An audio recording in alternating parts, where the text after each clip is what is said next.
Bueno, para el Ateneo de Castellón es, y no es un tópico, es un honor el que don Francisco Toledo, Paco Toledo, pues haya pensado en el Ateneo para presentar su libro.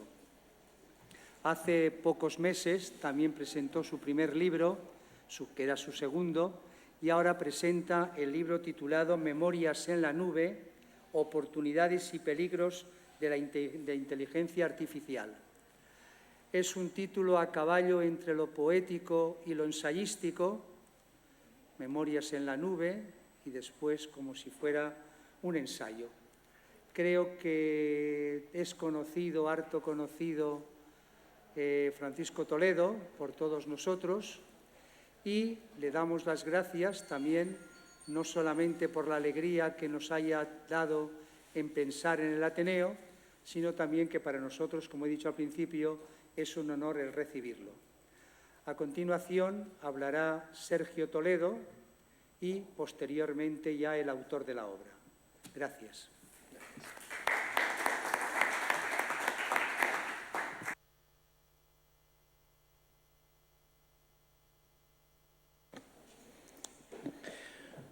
Bueno, Santiago, gracias al Ateneo por organizar esta jornada y esta presentación del libro y para mí, empezando, es un honor hablar después de ti. Que sepáis que es la persona, aparte de que el currículum de Santiago lo conocéis muchos y más aquí en el Ateneo, que ha hecho posible que en Castellón haya más libertad a día de hoy y podamos llamarle Castellón y Castelló, gracias a la contribución. Así que muchísimas gracias también por la contribución que has hecho a esta ciudad. Y hace, pues yo creo que un mes, más o menos, ¿no? El señor que está a mi derecha me dijo que quería que pues, el ayuntamiento volviese a presentar su libro. La primera ocasión, el primer libro que escribió fue la alcaldesa, la que aquí mismo, en esta misma sala, pudo presentar su libro. Y me dijo, no quiero que en esta ocasión sea la alcaldesa, quiero que sea otra persona. Y me pidió que fuese yo. Pues bueno, os podéis imaginar que para un hijo presentar un libro de su padre, que yo creo que es como un hermano mío el libro, porque es otro hijo que ha parido poco a poco, pues es un orgullo y poderlo hacer además en nuestra ciudad, en la que me ha visto crecer y que a él también le ha visto conseguir diferentes hitos que ahora repasaré rápidamente, pues también es un hecho para poder estar orgullosos. A Francisco Toledo no le tengo que presentar, creo yo, pero bueno, para quien no lo conozca, es doctor en matemáticas y catedrático en ciencias de la computación e inteligencia artificial por la Universitat Jaume I. La Universitat Jaume I que también creo que es lo que es, gracias a la contribución que hizo Francisco Toledo en todo su crecimiento y consolidación como la Universidad Pública de la provincia de Castellón. Y en la Universidad Jaume I no solamente fue catedrático, sino que también fue vicerrector y acabó siendo rector durante 9 años.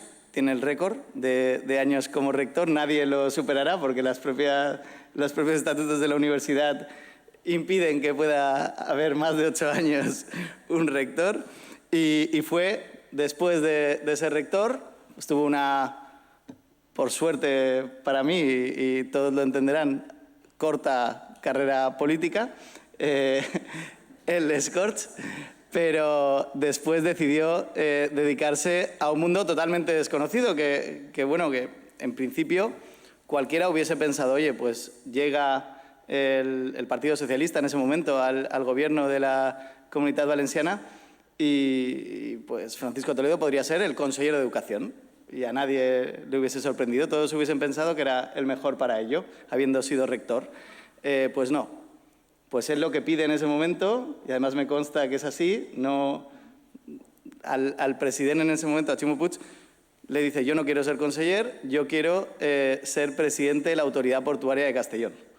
y decide empezar una nueva aventura en un mundo totalmente diferente al universitario y al político, como es el portuario.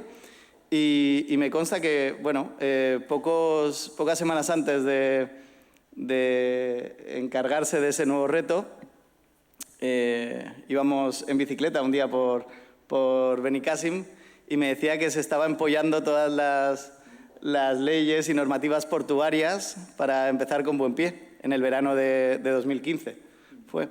Y bueno, pues lo debió hacer bien, debió estudiar bastante, porque al poco tiempo, menos de 2 años, era el presidente no solamente de la Autoridad Portuaria de Castellón, sino de todos los puertos del Estado. Así que algo bien debió hacer.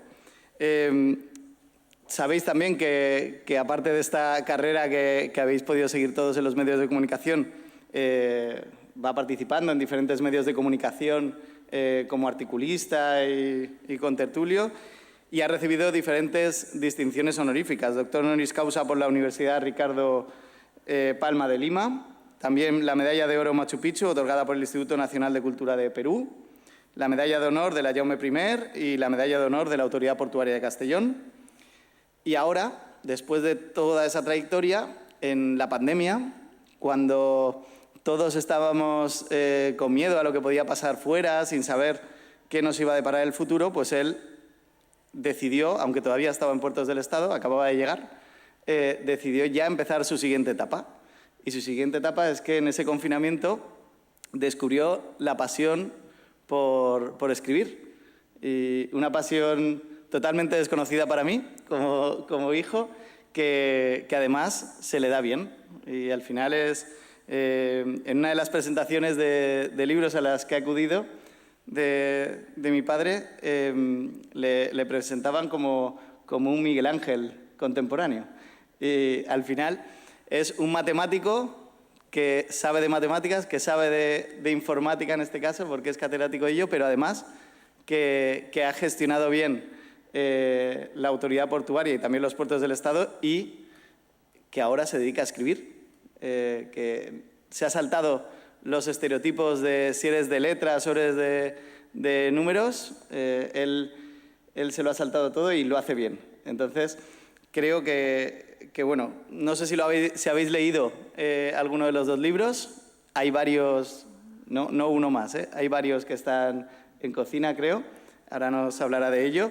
Pero con la primera novela, que era La estrella de ébano, que publicó Grijalbo en junio del 23, ya ha recibido el Premio Cubo de Literatura y bueno, ha presentado en diferentes ciudades esa novela que no solamente se limita a las presentaciones que ha podido tener en esas ciudades, sino que ha trascendido a los medios de comunicación nacionales y también ha tenido repercusión allí. Así que algo está haciendo bien.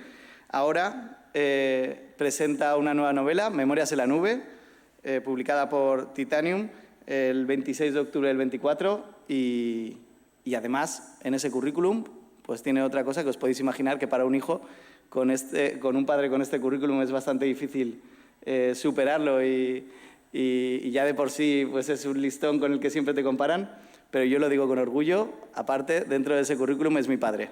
Así que gracias por elegirme también para el día de hoy, papá.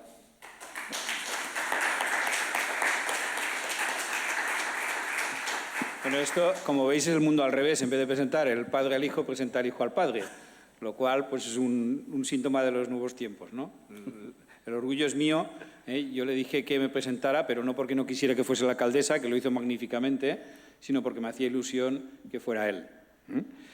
Y bueno, pues si me habéis visto como he puesto un poco rojo era por todo lo que ha dicho. Porque no, eso. Lo que no he llegado a decir es que, no sé si se puede decir la edad, papá. Sí, claro. Vale. Mi padre ahora mismo tiene 63 años, yo tengo 35 y me sigue ganando a correr. Nunca le he llegado a ganar. Ya, eso queda poco tiempo. Queda poco tiempo. Oye, pues gracias por tus palabras, que en fin, me llenan de orgullo por todo lo que eres y lo que estás haciendo. Y gracias al Ateneo por la ocasión de venir a compartir con vosotros en un foro cultural que lleva ya 100 años de actividad, que se dice pronto, 100 años.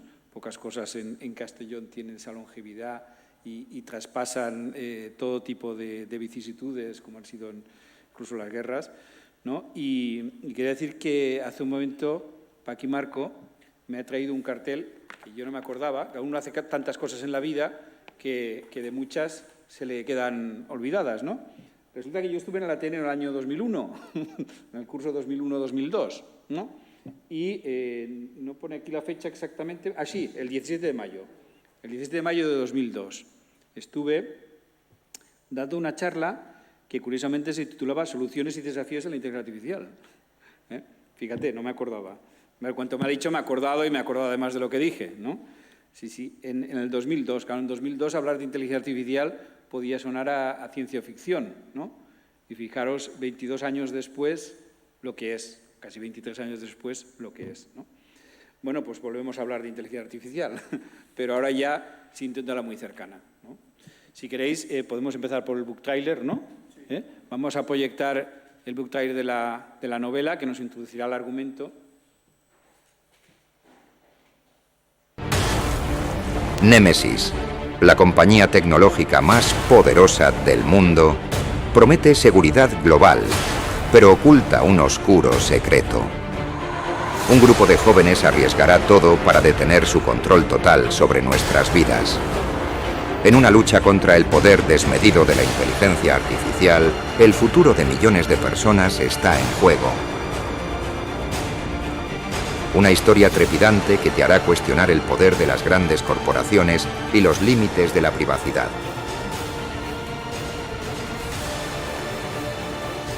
Una distopía sobre los avances de la neurociencia y la inteligencia artificial.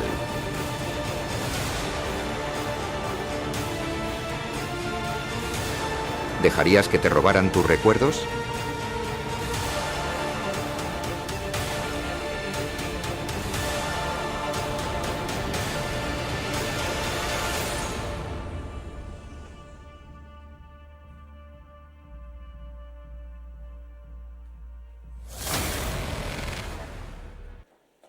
Bueno, pues esto introduce lo que es la novela. Bueno, he de deciros que este book trailer, nada de lo que hay ahí existe. Está hecho todo con inteligencia artificial. Y es más, la voz que habéis oído tampoco existe. También está hecha con inteligencia artificial, ¿no? Consonancia con la temática del libro. Pues empiezo las preguntas y luego imagino que al final también podéis preguntar vosotros si tenéis cualquier duda. Yo quería saber, papá, ¿de dónde nace esa pasión por escribir de un matemático? ¿De dónde nace? Pues nace de casualidad, en este caso, nace de casualidad. Se lo debo a Pablo Sebastián, un escritor de Castellón, que ya tiene muchos libros publicados, que un día me llamó para que le diera un vistazo a un libro que estaba escribiendo y que ya tiene publicado hace varios años, La tetera de Russell, porque su protagonista era matemática e informática como yo, entonces quería que le echara un vistazo por si ponía algo que no resultara coherente. Y efectivamente, pues allí mismo, él lo cuenta muchas veces, allí mismo en el Botavara, donde quedamos a tomar una cerveza y hablar, pues vi un par de cosas que eran inconsistentes, ¿no? Y lo digo porque él lo cuenta en todas sus presentaciones de ese libro. Y entonces me dijo, mira a ver si le puedes dar una vuelta para arreglarlo, porque si no se me cae todo lo que he escrito, ¿no? Y entonces pues yo cogí y me puse a mirar el borrador del libro con los ojos de escritor por primera vez. Yo siempre había leído con los ojos de lector, pero me puse a buscar qué le podía dar a la trama para poder hacerlo todo coherente. Y bueno, se lo hice, se lo di, y esa experiencia me gustó mucho, porque nunca la había vivido, ¿no? Y vi que algo que creía que era imposible para mí, quizá por el estereotipo eso de ser un chico de ciencia, pues no lo era, que realmente podía imaginar una trama, podía imaginar unos personajes que fueran distintos, una trama que te fuera dando sorpresas, que pudiera eso, y ahí me quedé. Y luego, unas semanas después, vinieron unos polizones al puerto de Castellón, con una repatriación que fue muy complicada. Me enteré entonces de toda la problemática que hay sobre eso, y entonces dije, pues voy a empezar a escribir una novela sobre eso, que es La estrella de ébano, que no queda nada de eso en la novela, pero ese fue el germen, ¿no? Y entonces empecé a escribir y cuanto más escribía, pues más ganas tenía de escribir, porque me tenía que documentar, veía el cómo pules el lenguaje y cada vez me fascinaba más eso, ¿no? O sea, hacía dos cosas que he tenido siempre dentro. Uno, la necesidad de aprender, ¿sí? Y el otro, la creatividad, ¿no? Y me parece fascinante cómo te van naciendo las ideas sin que tú las busques, ¿no? Y bueno, pues a partir de ahí no he parado de escribir. Ya está.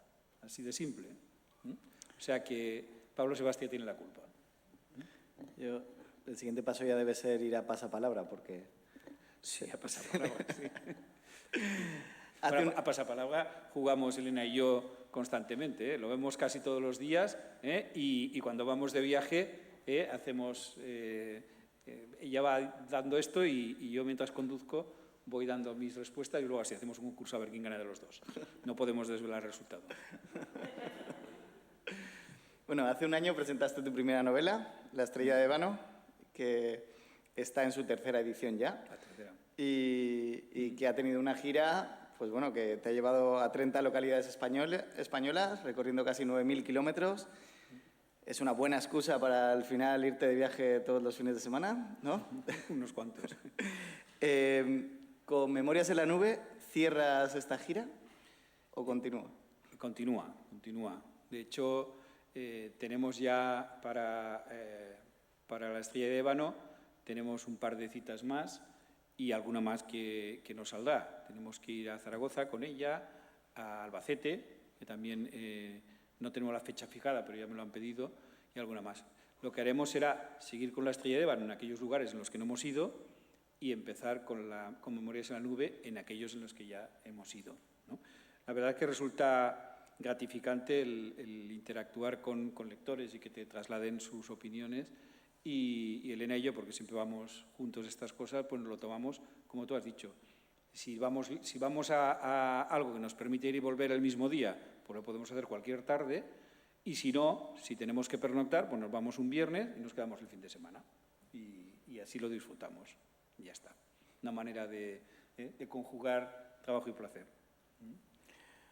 Y una buena excusa al final, porque me consta que está en el mejor momento personal de su vida, creo yo, ¿eh?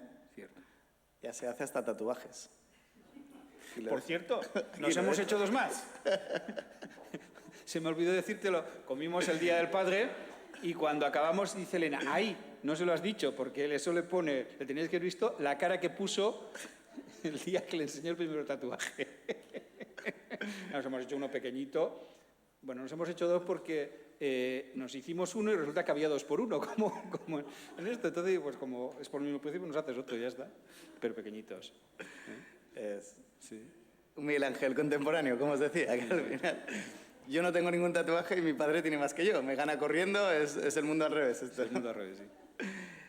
Bueno, la novela llega en un momento en el que la inteligencia artificial está de moda, ¿no? Pero tú la escribiste bastante antes de este boom.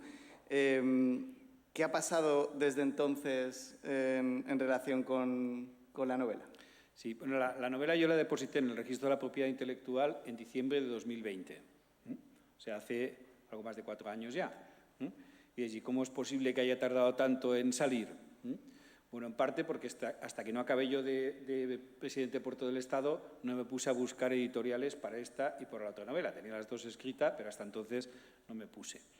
Y cuando me puse, pues contrariamente a lo que me decían todos los escritores, que era muy complicado encontrar una editorial, pues conseguí las dos prácticamente al mismo tiempo. Y entonces descubrí que el mundo editorial tiene sus normas y que no puede haber 2 novelas del mismo autor con menos de 1 año y medio de diferencia. Y por tanto tenía que priorizar cuál iba primero y cuál iría después. Y como Grijalbo, que es una gran editorial, era la de La estrella de ébano, dijimos, pues primero Grijalbo. Y eso hizo que esta se pospusiera 1 año y medio más. Y ha llegado ahora. Y diréis, bueno, pues ¿eso le ha sentado bien a la novela? Pues yo creo que sí, en un sentido. Es decir, en 2020 hay 2 cosas que yo planteo en la novela que hubieran parecido ciencia ficción lejana, ¿no? Una era el hecho de que puedan leer nuestros pensamientos. Eso parece que no iba a ser factible, y otra, el hecho de que te puedan implantar un pequeño chip dentro del cerebro. ¿Vale?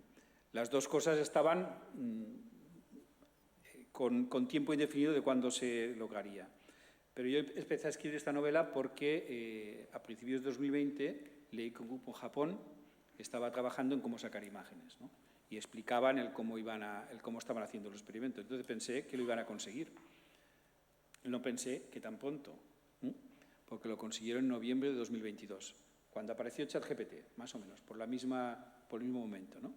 Entonces, estas cosas que decía yo de leer la mente, que parecían tan lejanas, pues resulta que en diciembre de 2022 ya consiguieron sacar imágenes del cerebro. Una persona está mirando una imagen y con la sensorización del cerebro logran reproducir la imagen que esa persona está viendo, ¿no?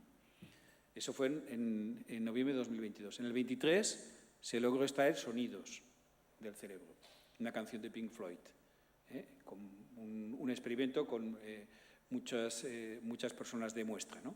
Esa ya era más invasiva, ya tenían que poner algún electrodo dentro, ¿no?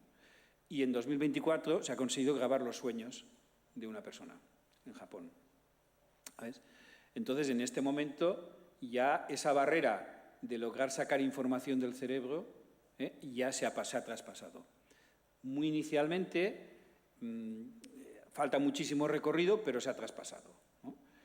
Y la otra, la de poner chips en el cerebro, eso en 2022 también se consiguió, se hizo con unos fines muy positivos, muy buenos, y era el paliar los efectos que tienen enfermedades como el trastorno obsesivo-compulsivo, el Parkinson muy severo, ¿no? Y la epilepsia también en ataques severos. Entonces se implanta un pequeño chip en el cerebro y lo que hace es que ese chip va recogiendo del cerebro,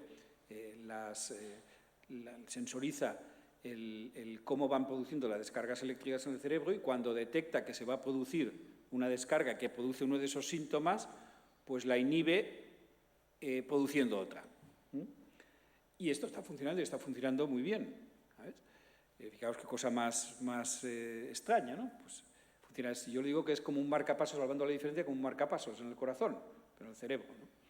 Entonces, eso, lanzar esas corrientes y el poder implantar algo dentro del cerebro, lo que ha hecho es que se abra un mundo de posibilidades que era impensable cuando yo escribí esto, cuando escribí la novela. Y era el que puedan utilizarse esas técnicas para otros fines. Por ejemplo, para el poder leer los pensamientos y poder actuar. Eso también se ha hecho ya prototipos. Ha habido una persona que con una ELA muy avanzada, que no tiene prácticamente movilidad, ha sido capaz de enviar emails, ha sido capaz de manejarse dentro del ordenador, ¿sabes? Con el pensamiento. Y lo que ha hecho es que en Estados Unidos en este momento haya una pugna entre dos grandes empresas, Synchro, que es propiedad de un australiano, y Neuralink, que es propiedad de alguien que os sonará mucho, un tal Elon Musk, por ver quién se hace quién ocupa primero la colina, quién se hace con ese sector de mercado, porque se ve que ahí puede haber un mercado inmenso a nivel mundial, ¿no? Sobre todo en los países desarrollados, claro. Y hasta tal punto que Elon Musk ha invertido 5.000 millones de dólares, que se dice pronto, bueno, eso es muy poquito para él, pero 5.000 millones de dólares en eso. Y ha dicho cuál es su objetivo, ¿eh? Su objetivo es grabar los pensamientos de las personas, ¿no? En este momento también os digo que quien va por delante técnicamente es Synchro, muy a pesar suyo, y muy a pesar de los 5.000 millones. Pero bueno, ahí están en esa pugna que, por supuesto, Europa ni está ni se le espera. Claro. Yo no subestimaría a Elon Musk, que es capaz de dar la vuelta rápido. Entonces, en resumen, pues la novela ha llegado en un momento óptimo. Primero, porque la inteligencia artificial, que se veía como algo lejano cuando apareció el ChatGPT, ha demostrado que está aquí y que va a transformar la sociedad. Y segundo, porque esas dos fronteras que parecían una quimera, hoy en día ya se han pasado. Y en un momento en el que estamos, que continuamente vemos hackeos a instituciones, nos pasó al Ayuntamiento de Castellón hace unos años, hackeos a empresas, a sistemas sanitarios completos. ¿Crees que podría llegar a hackearse el cerebro? Yo no es que lo crea, estoy seguro que se conseguirá. También te digo que no será pronto, pero en la medida que ya se ha logrado sacar información del cerebro de una manera muy pionera, muy precaria, en la medida que eso ya se ha conseguido, que se ha dado el primer paso, pues esto es como la aviación. Los hermanos Wright, cuando inventaron el avión, ¿qué hicieron? Pues un vuelo de 100 metros, ¿no? Era muy tal. Pues fijaros unos años después lo que ha sucedido. Pues esto va a pasar exactamente lo mismo. En la medida que se vayan depurando las técnicas, que aparezcan nuevas técnicas que no se hayan hecho, que haya inversiones para estas cosas, como las hay, ya os he dicho lo cuantiosos que están. Y eso, pues no me cabe duda que se ha abierto la puerta y la puerta cada vez dará paso a más, ¿no? También es cierto que hace falta algo más. Hace falta un ordenador capaz de poder procesar y de poder almacenar todas estas cosas. Entonces, yo en la novela también ponía un ordenador que entonces se veía muy lejano. Fijaos lo deprisa que pasan las cosas. En la novela, el ordenador Némesis es un ordenador cuántico.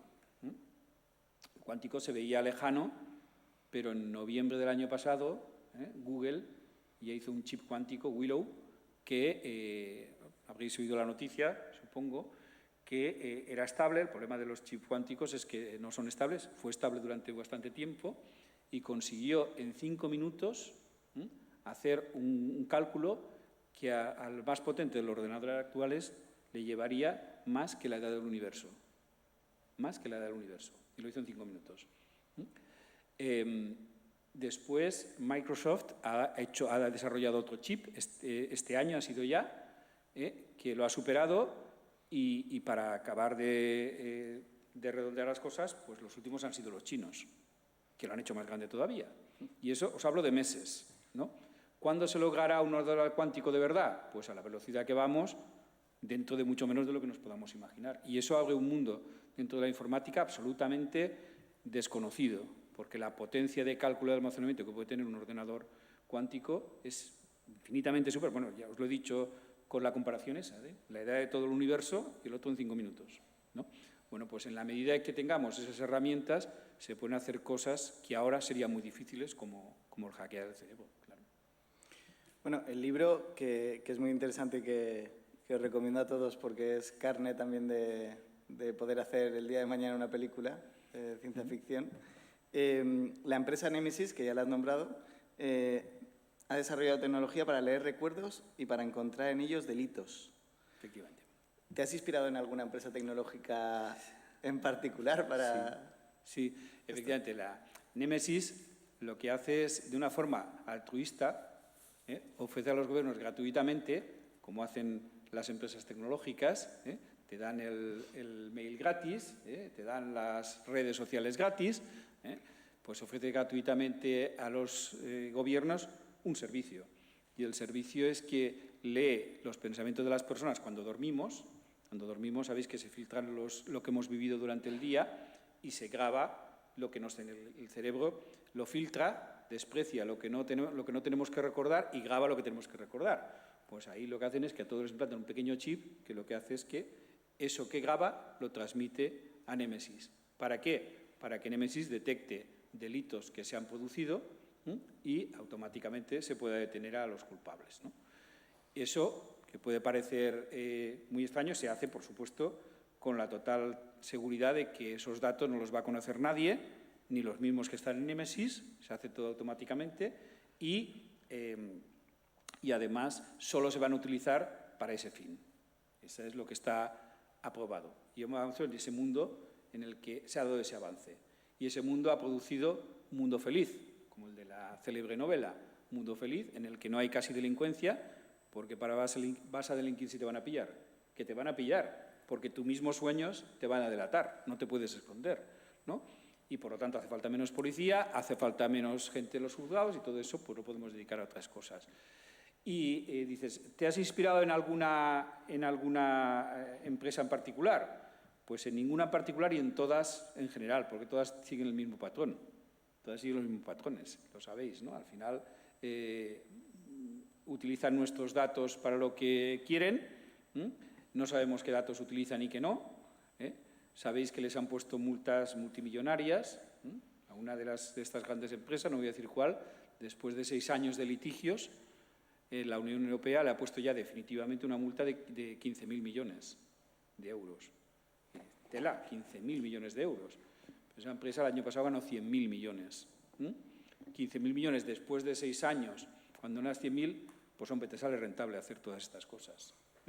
Si además eso te produce una ventaja competitiva, te sale rentable.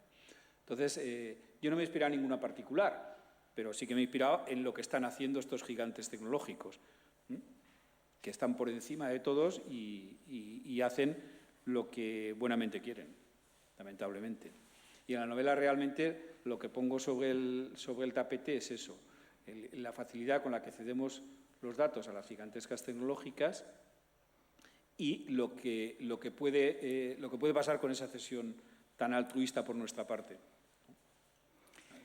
Bueno, ahora no solamente esas tecnológicas tienen ese peso, sino que hace un par de meses les veíamos en la toma de posesión del presidente del país más importante del mundo. ¿Qué consecuencias crees que puede tener eso? Bueno, yo creo que están al lado de Trump porque, evidentemente, está claro que él está flexibilizando muchas cosas y a ellas les conviene. También te digo que lo necesitan porque hacen lo que quieren. Se pasan la ley por el arco del triunfo, hablando en plata, ¿no? Entonces, a mí no me preocupa que estén de su lado o no, porque al final van a seguir haciendo lo que quieren. La cuestión es qué hacemos nosotros para que eso no se vuelva en nuestra contra.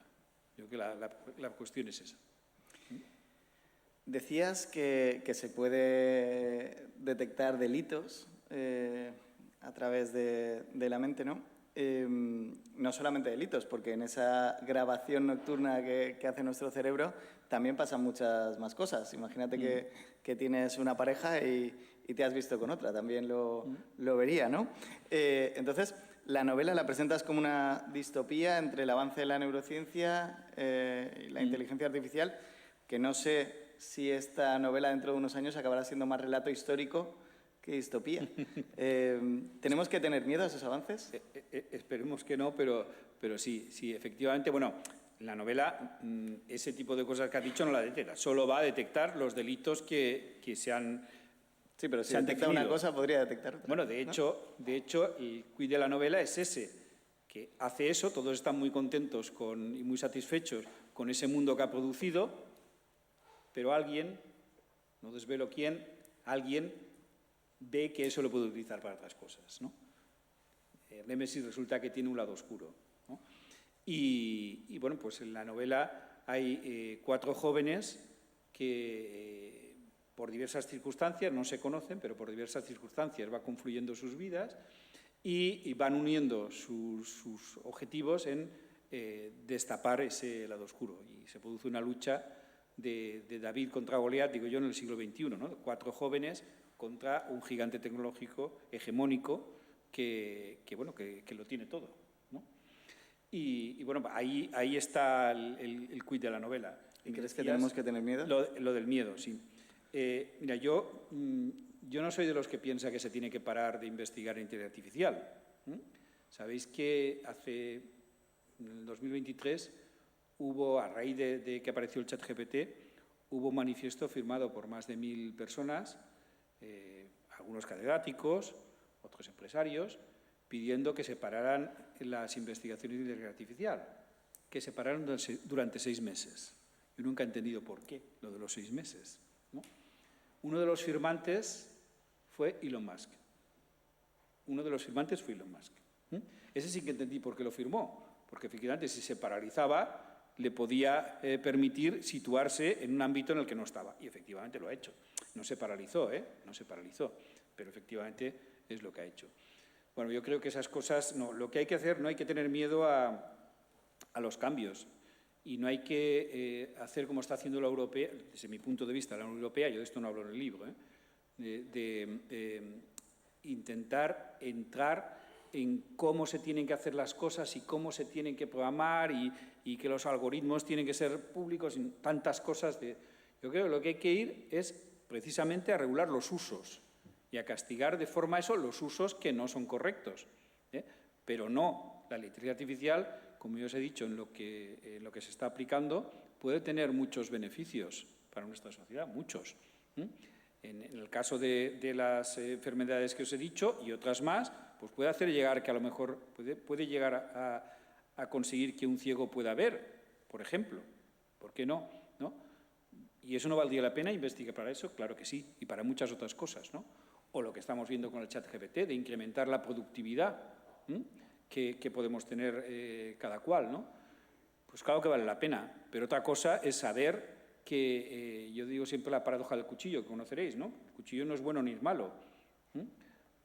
Sirve para cortar el pan y sirve para matar. Y el problema es el uso que se hace de ello.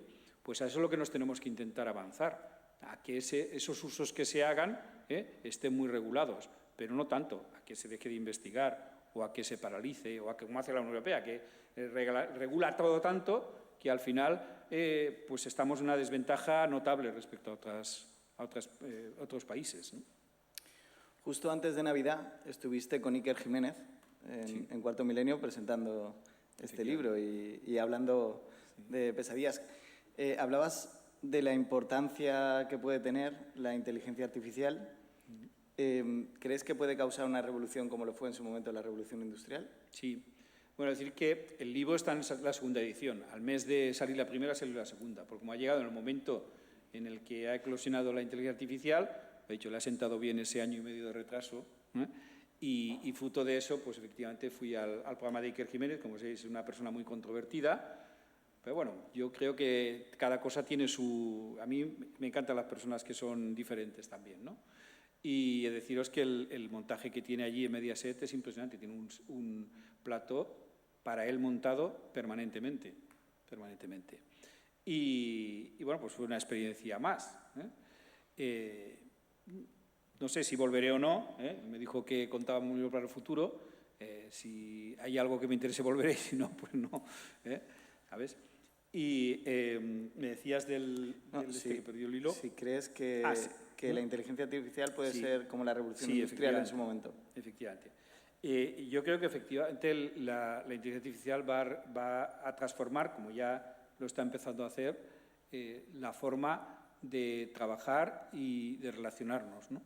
Sabéis que desde hace unos años, estamos inmersos en unos cambios continuos en la sociedad. Es decir, hace 20 y tantos años, 30 años, ibas a viajar y necesitabas una agencia de viajes para sacar el billete de avión, ¿no?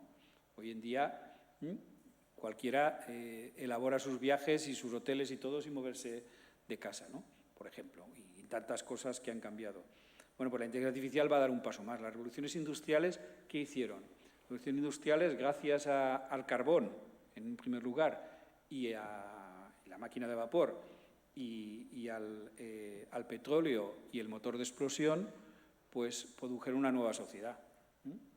En su día fueron muy controvertidas, ¿no? Porque la primera revolución industrial acababa con todo el sector manufacturero, es decir, ya no se iban a facturar muchas cosas, sino que se iban a industrializar, y eso iba a dejar a la gente sin trabajo. ¿El resultado cuál fue? Pues el contrario. El resultado fue que se creó más trabajo que nunca, se produjo más que nunca, se creó una clase media y la riqueza media de las personas subió más que nunca, y todos esos agoreros, pues el devenir de la historia los desmintió, ¿no? Pero claro, transformaron muchas cosas, evidentemente. Muchos de los que estaban trabajando en una cosa ya no siguieron trabajando en eso. Trabajaron de otra forma o trabajaron en otras cosas, ¿no?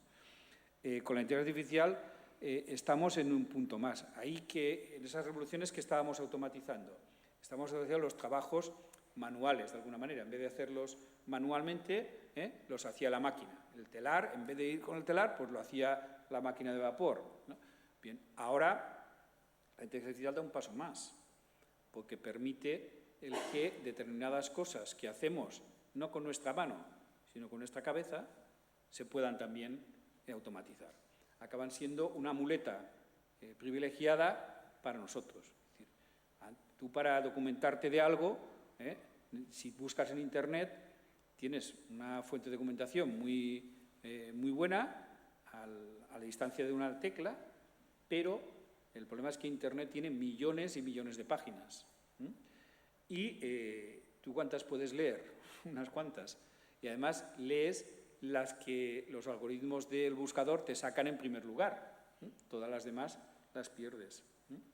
Hoy en día, con la inteligencia artificial generativa, eso se te hace en un momento, te saca un extracto de lo que tú estás buscando y te lo saca en un segundo. Lo que tú te costaría horas y horas y horas de documentarte, ¿no? Y otras muchas cosas más que hace, ¿no? Ya sabéis en el sector audiovisual cómo se pueden generar imágenes, bueno, para el book trailer o los memes estos que últimamente han corrido por ahí, cómo se pueden generar vídeos, cómo se pueden generar presentaciones en PowerPoint, hojas de cálculo, muchas cosas se pueden automatizar. Y no quiere decir que lo que haga sea eso, luego necesita la supervisión humana o la traducción automática. Hoy en día, ya lo sabéis, hay aplicaciones que si María Victoria es china y yo soy español, con el móvil los dos, yo hablo a mi móvil en español, ella me oye en chino y ella me habla en chino y yo lo oigo en español, y con bastante fiabilidad, ¿no? Bueno, todas esas cosas llevan detrás modelos de inteligencia artificial. Todo eso está transformando la sociedad, pero la cuestión es que esto no es más que el principio. Esto no es más que el principio. Entonces, claro que va a producir una revolución, yo creo que más profunda incluso de la que ha habido en el pasado, y va a hacer que nos tengamos que resituar y que muchas personas tengan que tomar nuevas capacidades para seguir los puestos de trabajo o puedan tener que cambiar de trabajo, ¿no? Habrá puestos de trabajo a lo mejor desaparecen y aparecen otros muchos. Pero en definitiva va a pasar lo mismo que pasó con la revolución industrial, una mayor productividad y poder dedicar nuestro tiempo más a pensar que a empezar a buscar documentación, por ejemplo, ¿no? Más a hacer lo que es más propio de nosotros. Yo después de leer el libro también iría diciendo constantemente memorias en la nube, porque así después en los móviles desaparecerá a la gente que nos acaba escuchando siempre el teléfono y de lo que hablamos nos sale después publicidad. Sí. O sea que hay que ir recordándolo. Tú eres una persona bastante darwiniana, ¿no? Te vas adaptando al medio que hay en cada momento, y al principio de la novela hay 2 citas de Darwin. ¿Qué significan? Sí, efectivamente. Bueno, son 2 citas. Una es: las especies que sobreviven no son las más fuertes, ni las más rápidas, ni las más inteligentes, sino aquellas que se adaptan mejor al cambio. Eso es del origen de las especies. Y la otra es: en la larga historia de la humanidad, incluso de la especie animal, son aquellos que aprenden a colaborar e improvisar los que tendrán más probabilidad de prevalecer. Esta es del origen del hombre. Son 2 citas de Darwin. ¿Por qué las pongo ahí? Precisamente por lo que tú has comentado antes, porque yo creo que estamos en un momento de evolución y tenemos que adaptarnos a esos cambios. Y lo que vengo a decir ahí es que el que no se adapte pues va a quedar descolgado, le pasará lo que a los dinosaurios. Los dinosaurios no supieron adaptar y se extinguieron. Pues el que se sepa adaptar, y cuanto antes se sepa adaptar, va a salir favorecido, va a salir reforzado, y el que no, pues se quedará rezagado. Y eso es algo que va a ser inexorable. Y por eso lo advierto en las páginas estas, porque lo que nos viene, yo no sé si lo veremos nosotros o no lo veremos, ¿no? Pero que se producirá no muy tarde, no muy a largo plazo, estoy seguro. Yo espero que sí. Tú lo verás. A eso no te voy a ganar. Espero no ganarte a eso. Cuéntanos algo de los protagonistas principales de la novela y, si me permites, sí, uno en particular, sí, que creo que de alguna manera une las 2 novelas. Es Estrella, que es un nombre que me suena, daba título a la anterior y en esta creo que sale también como protagonista secundaria, ¿no? En este caso. Sí, bueno, es una protagonista fallecida, porque sale en el libro, pero ya ha fallecido, ¿no? Ya había fallecido. Sí, bueno, los protagonistas de la novela son 4 jóvenes. Además, los he elegido jóvenes adrede, porque creo que en la juventud está esa pulsión por el cambio y por enfrentarse de una manera más valiente a cuestiones como las que se tienen que enfrentar, ¿no?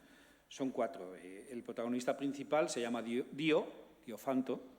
Diofanto, dices, qué nombre más extraño, ¿no? Si Diofanto era el padre del álgebra.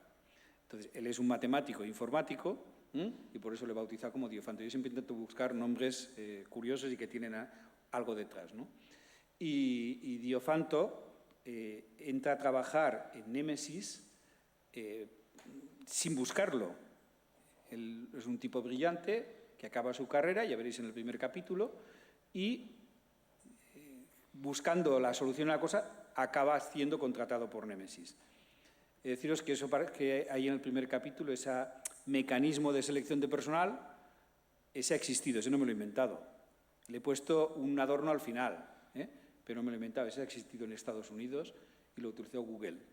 Aunque parezca extraño, eso lo utilizó Google. Yo tengo la foto de las vallas que llenaron en Estados Unidos con una frase, un cartel en blanco que no ponía Google por ninguna parte y solo ponía una frase, www.primer número primo de 10 dígitos de pi.com. Solo ponía eso, nada más. Y los que supieron reaccionar a eso y a lo que venía detrás de eso, pues les contrató. Entonces, Dio es el personaje ese. Y la madre de Dio, que se llama Estrella, es lo que tú dices, la madre de Dio, que a lo largo de la novela tiene el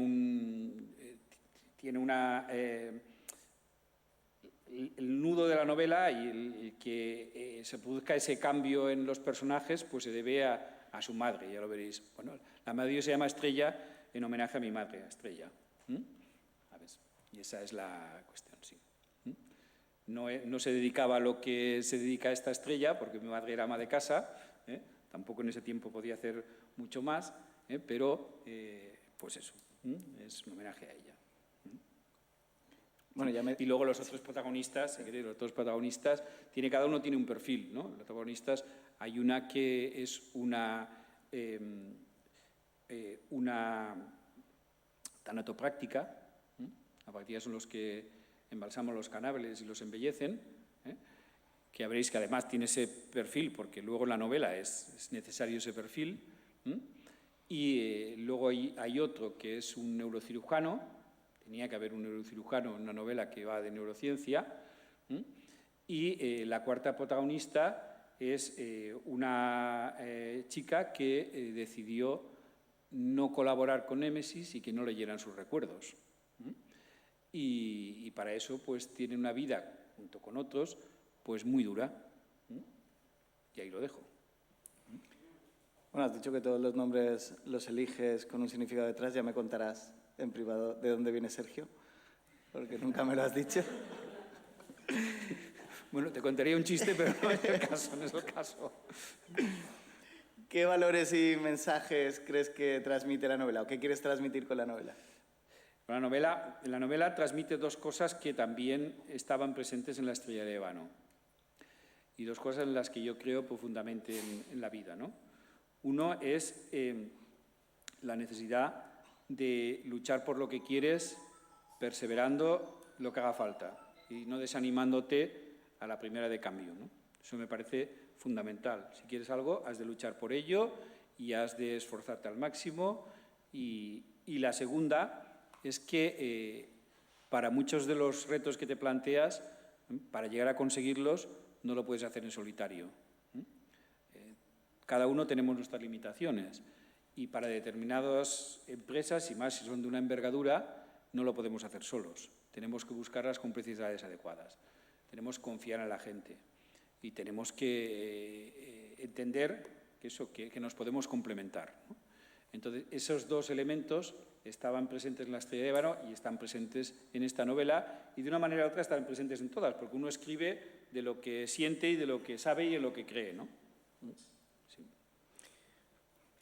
¿Y qué estás escribiendo ahora? ¿Tenemos una tercera novela? Sí, bueno, yo estaba escribiendo una novela que la dejé a mitad porque, dado el éxito de La estrella de Ébano, que va por la tercera edición, como has dicho, lo cual en una gran editorial, la tercera edición no es nada fácil, pues me llamaron de la editorial y me dijeron que si podía escribir la secuela de La estrella de Ébano, Porque yo en su día, cuando me dieron todo un cuestionario para responder una de las preguntas, es, ¿tiene segunda parte? Y yo le dije, la tendrá si la primera tiene éxito, si no, no, claro. Entonces, como había puesto que sí, pues tal. Y entonces me dijeron que bueno, que había que aprovechar la ola de la estrella de ébano y si lo tenía que hacer ahora, ¿no? Y entonces pues me he puesto con la secuela de la estrella de ébano y ahora estamos con eso, Entonces espero tenerla acabada este año, después del verano yo creo que la tendré, trae muchísimas sorpresas, ya lo veréis, muchísimas.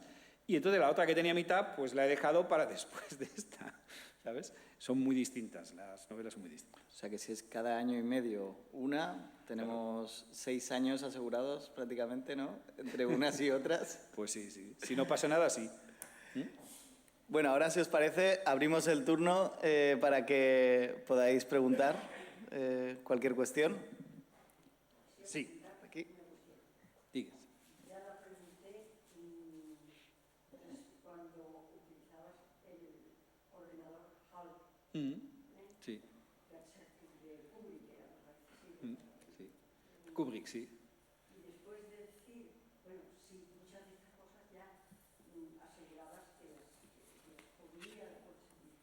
Pero pregunté también, o preguntamos en general, por las limitaciones. Sí. Sí. Enumeraste, vamos, hablaste sobre ellas. Sí. ¿Qué limitaciones habría? Sí. Bueno, efectivamente, la charla que di en el Ateneo en 2002 la di... 25 años. 23 años.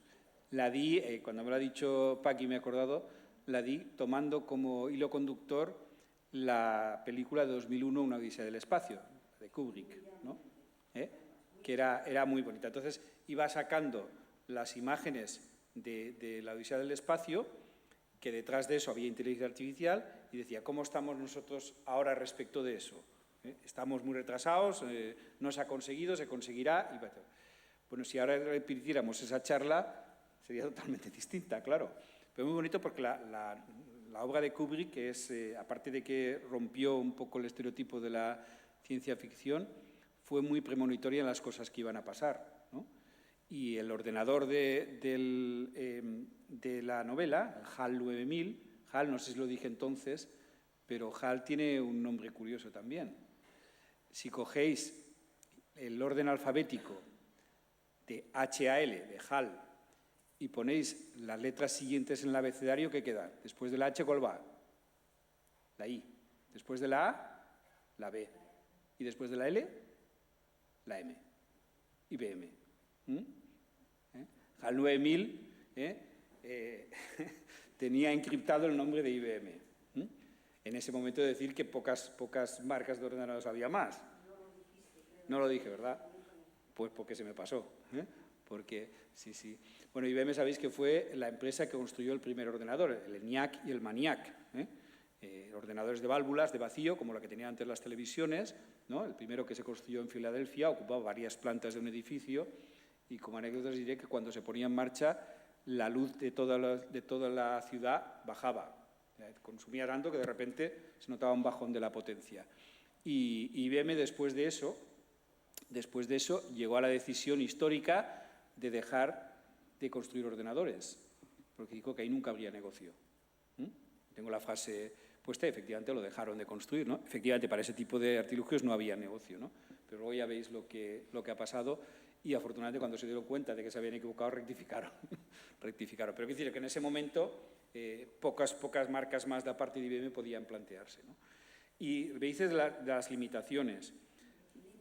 Los límites. Ahora, con Némesis, Sí. bueno, me gustaría aplicar la pregunta a Némesis. Sí. Mira, yo ya estoy muy curado de que la gente que dice que esto no se va a poder conseguir. He visto eso muchas veces. He visto revistas técnicas de ordenadores que en los años 80, finales de los 80, decían que los ordenadores personales nunca iban a pasar la frontera de los 100 megahercios. Entonces teníamos ordenadores de 20, de 40 megahercios, nunca lo iban a pasar porque los chips, el calor que desprenden, los derretiría. Bueno, no solo han pasado los de 100 megahercios, estamos en gigahercios, ¿no? miles y miles de hercios, ¿no? ¿Por qué? Porque la tecnología ha cambiado. Y lo que antes producía tanto calor que lo derretiría, ahora no lo puede. De esas puedo decir un montón de ejemplos más. Entonces, ¿qué es lo que no se puede hacer? Pues yo no me atrevería a decir que haya algo que no se puede hacer. En ese sentido, soy bastante agnóstico. Es decir, creo que al final se puede conseguir todo con el tiempo, con las herramientas adecuadas y con la perseverancia adecuada, sea en este siglo o sea en el que viene. Y, por lo tanto, lo que nos tenemos que preparar es a esas cuestiones, ¿no? a que los usos que se puedan hacer, yo incido mucho en eso, en los usos. Es decir, la traducción automática, cuando vine aquí, parecía imposible, y las traducciones que se hacían eran muy patateras, ¿no? Y, desde luego, que fuese online era impensable, pues ya ves hoy en día.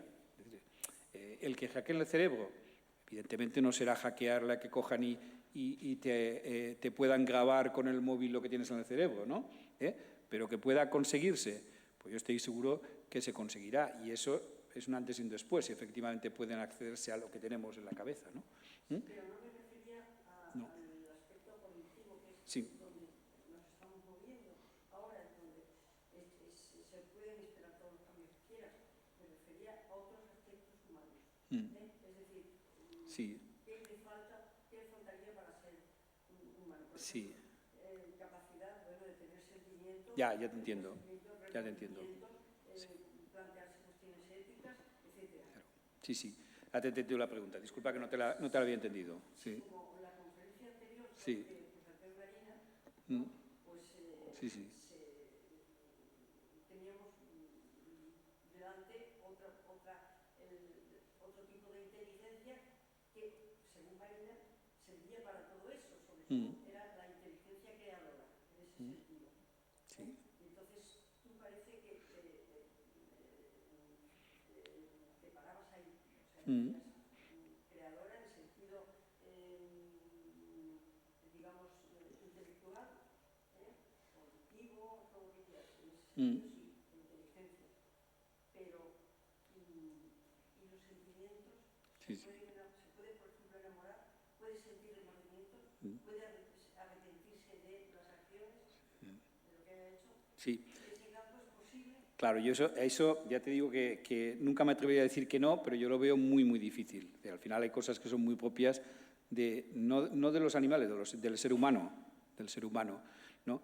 Y yo creo que sí que se puede tener la información y, aparte de esa información, crear nuevas cosas, que es lo que hace la generativa. Acaba haciendo eso, acaba produciendo textos que no existen. Es capaz de hacerte, le das un documento de 500 páginas y dice, hazme un resumen de 3 páginas, y te lo hace bastante aproximadamente, ¿no? ¿Vale? Por lo cual ahí ya tiene una determinada... ¿Sabéis el test de Turing? ¿Lo conocéis? El test de Turing conjeturó un test para discernir en cuándo una máquina se iba a considerar inteligente y cuándo no. Y el test de Turing consiste en lo siguiente. En una habitación se mete una persona y en otra se mete una máquina. Y una persona le va lanzando preguntas a los dos sin saber quién hay detrás.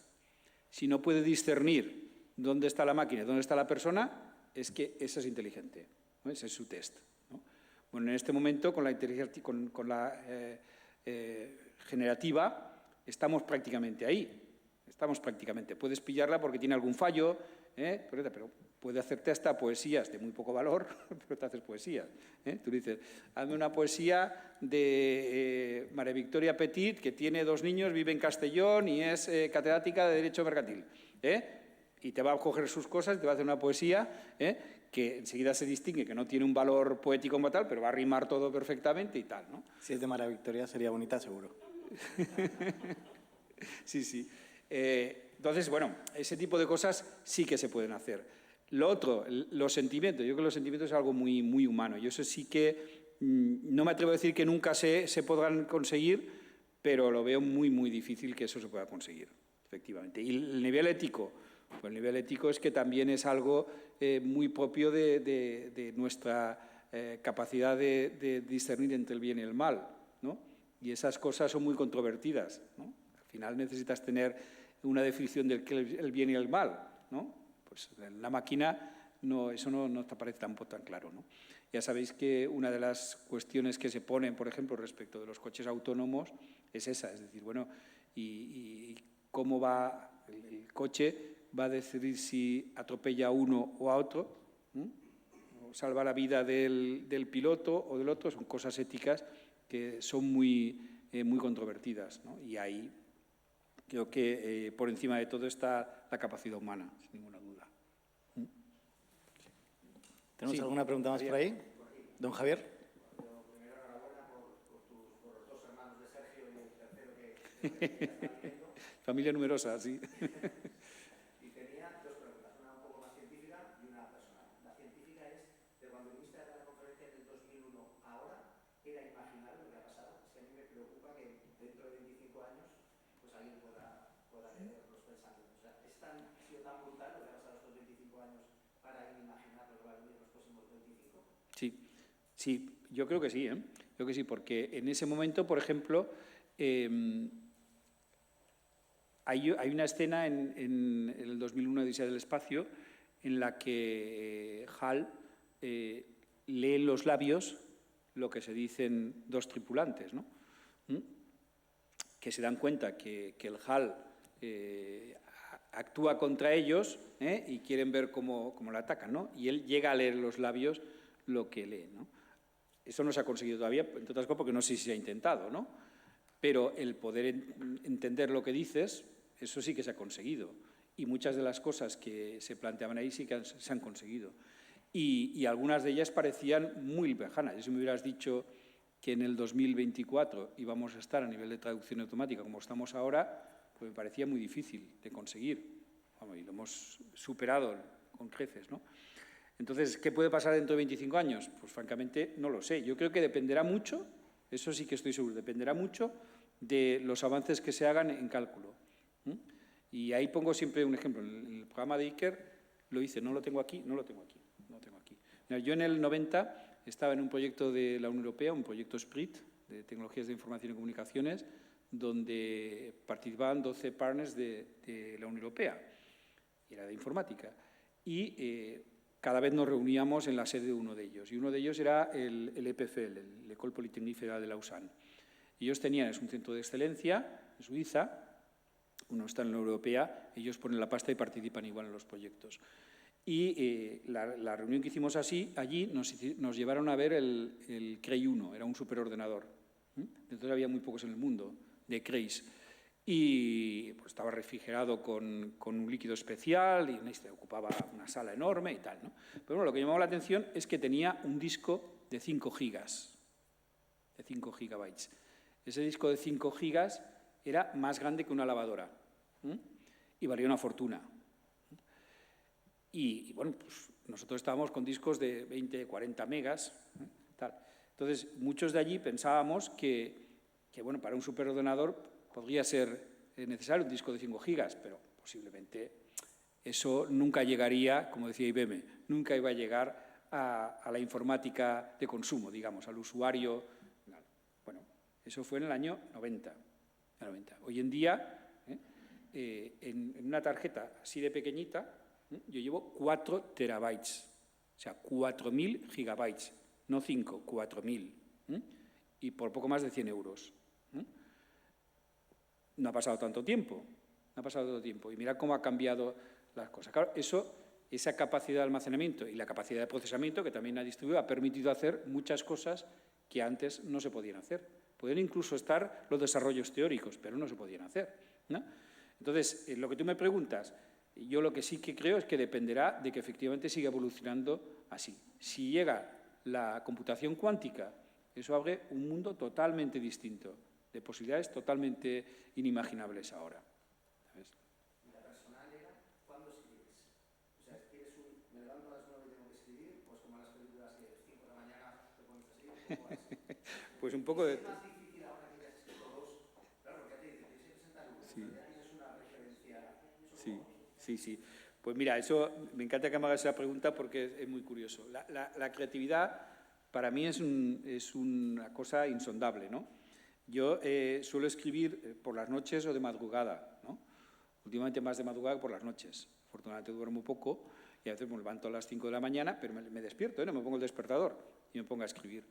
Y luego, pues en ratos que tengo suelta. Afortunadamente, como dice Elena, pues yo soy capaz de ponerme una hora y aprovechar esa hora, ¿no? Cambio el chip, ¿no? Pero la cuestión es cuándo te vienen las ideas. Las ideas te vienen en cualquier momento, y cuando no estás pensando en ellas. Y de repente te viene una cosa que has escrito que es incongruente con otra, o que aquí podrías hacer, te vienen, ¿sabes? Y eso yo, cuando escribí La estrella de Ébano, ya cogí una práctica. Y es que igual que vienen las ideas, se te van. Eso es como los sueños, ¿no? Que tú sueñas algo, te despiertas y lo ves con toda nitidez, te vuelves a dormir y cuando te despiertas no te acuerdas de nada. Sabes que te ha pasado, pero no te acuerdas de nada. Pues con las ideas pasa lo mismo. Tú dices, esto sí, esto sí. Y luego, cuando a lo mejor a la tarde o a la noche o al día siguiente vas a escribir y dices, coño, ¿qué se me ocurrió? ¿No? ¿Qué se me ocurrió? A lo mejor al cabo de 3 días te vuelve, pero de momento ya no lo tienes, ¿no? Entonces yo me cogí la práctica y cuando me viene una idea, me cojo y me grabo una frase. Y ya está. Y así la tienes, ¿no? Porque te vienen en el momento más insospechado, ¿sabes? Y esa es una de las cosas que más me fascinan, ¿no? El cómo, sin estar pensando en algo en concreto, te viene. O sea, como decía Picasso, la inspiración existe, pero que te pille trabajando, ¿no? Sí, sí. Tenemos tiempo para una última breve pregunta y breve respuesta. ¿Tenemos por ahí alguna? Sí, una curiosidad. ¿Por qué Némesis? Muy bueno, sí. Némesis es la diosa griega de la justicia. ¿Sabes? Y bueno, como realmente el ordenador lo que hace es detectar a los delincuentes y darles las pruebas a la policía para que los detengan y los empapelen, hablando bien, pues le puse ese nombre. Realmente en la novela hago un homenaje a la Grecia, porque hay muchos nombres griegos, ¿no? Y un poco por la cuestión filosófica que decías tú también, ¿no? Entonces, bueno, ya encontraréis algunos curiosos. Sí.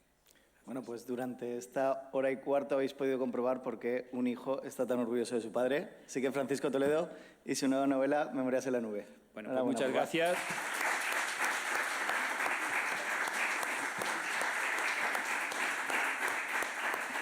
Gracias a todos. Y yo para finalizar solo quiero decir una cosa, que yo estoy más orgulloso aún de mi hijo. ¿Vale? Y ya está. Bueno, pues si queréis que firme algún ejemplar para quien no lo tenga todavía, y ahora me quedo firmándolo. Muchas gracias por venir y espero que os haya sido entretenido.